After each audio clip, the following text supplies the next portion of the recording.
کلام اللہ سے ہو چکا ہے، تو آئیے اس ذات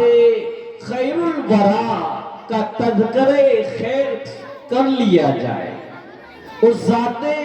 خیر الورا کی توصیف اور تعریف کر لی جائے جن کی محبت کے بغیر ایمان مکمل نہیں، جن کی اطاعت کے بغیر دنیا و آخرت کی کامیابی ممکن نہیں، جن کے وسیلے سے اور جن کے طفیل میں یہ سورج، یہ چاند، یہ دھرتی، یہ آکاش، یہ چندرما، یہ ستارے، یہ سارے نظارے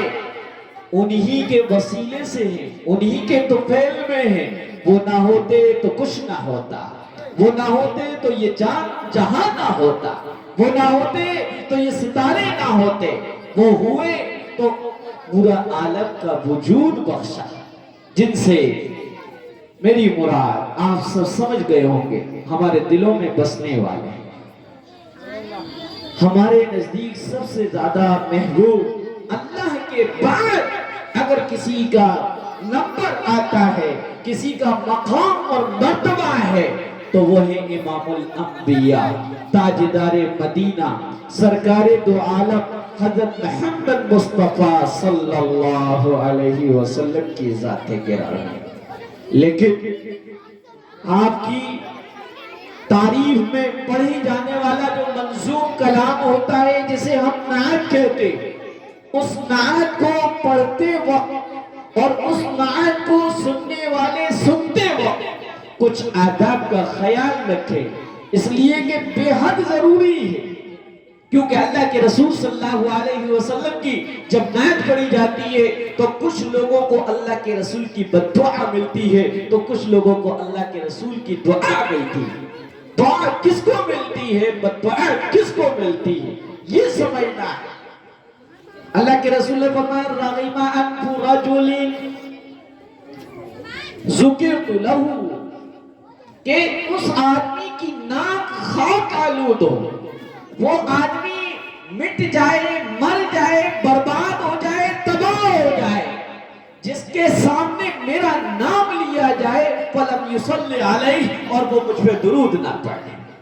تو پتہ چلا نعت کو سننے کا سب سے بڑا ادب یہ ہے، اور آپ یہ چاہتے ہیں کہ یہ نعت کا سننا آپ کے لیے رحمت کا ذریعہ بن جائے، رسول اللہ کی محبت کا ذریعہ بن جائے، تو ضروری ہے کہ خاموشی کے ساتھ ساتھ جب جب نام نبی آئے تو ہونٹوں پر صلی اللہ کی بہار آنی چاہیے، صلی اللہ صلی اللہ علیہ وسلم۔ اسی طریقے سے دعا کس کو ملتی ہے؟ فرمایا دعا ہی نہیں ملتی بلکہ دنیا والوں کو یہ پیغام پہنچا دیا، پیارے آقا نے فرما دیا، اور اس وقت لڑنے والوں کے اختلافات اور جھگڑے کو دور کر دیا۔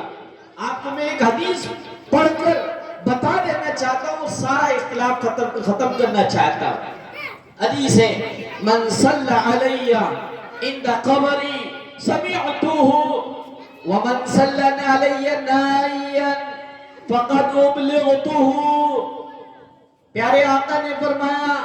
جو میرے روضے پر حاضر ہو کر مجھ پر درود پڑھتا ہے، بڑی خوش نصیب ہے جو باب السلام سے مسجد نبی میں روضے نبی کے سامنے کھڑے ہوئے اور درود پڑھنے کی ان کو یہ سعادت حاصل ہو چکی ہے، بڑی خوش نصیب ہے۔ وہ مقام تو دیکھا ہوا ہے، قسم سے یقین جانیے میں نے ایسا منظر کہیں نہیں دیکھا۔ میں نے بیت اللہ میں باتیں کرتے ہوئے دیکھا، میں نے طواف کرتے ہوئے لوگوں کو سیلفیاں لیتے ہوئے دیکھا، میں نے ہر طرح کی باتیں کرتے ہوئے مسجدوں میں دیکھا، جلسوں میں دیکھا، تلاوت قرآن کے وقت دیکھا، نمازوں کے وقت دیکھا، لیکن روضہ نبی پر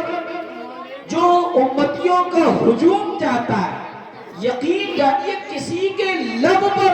دنیا کی کوئی بات نہیں ہوتی سوائے صلی اللہ صلاۃ والسلام علیکہ یا رسول اللہ، صلاۃ والسلام علیکہ یا رسول اللہ۔ اپنے آس پاس سے بھی بے گانہ ہو جاتا ہے، ساری توجہ روضے رسول پر لگی ہوتی ہے،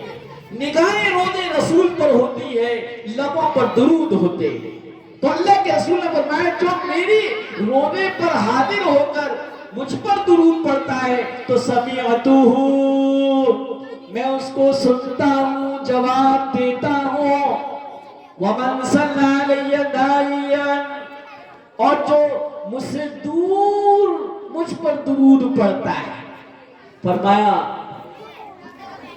فرمایا کہ اس کا درود فرشتے میرے پاس پہنچاتے ہیں۔ یہ صرف حدیث نہیں، یہ دو الگ الگ لوگوں کے جھگڑے اور اختلاف کو ختم کرنے والا نسخہ نبی ہے۔ آج ہم جھگڑ رہے ہیں کہ حاضر و ناظر ہیں، ہماری پکاروں کو سن رہے ہیں، اللہ کے رسول یہ کہہ رہے ہیں کہ میرا امتی میرے روزے پر حاضر ہو کر درود پڑھتا ہے تو میں سنتا ہوں، جواب دیتا ہوں، اور جو میرا امتی مجھ سے دور ہو کر مجھ پہ درود پڑھتا ہے تو فرشتے اس کا درود مجھ تک پہنچاتے ہیں۔ بہرحال درود پڑھتا ہے جب جب نام نبی آئے، تو اب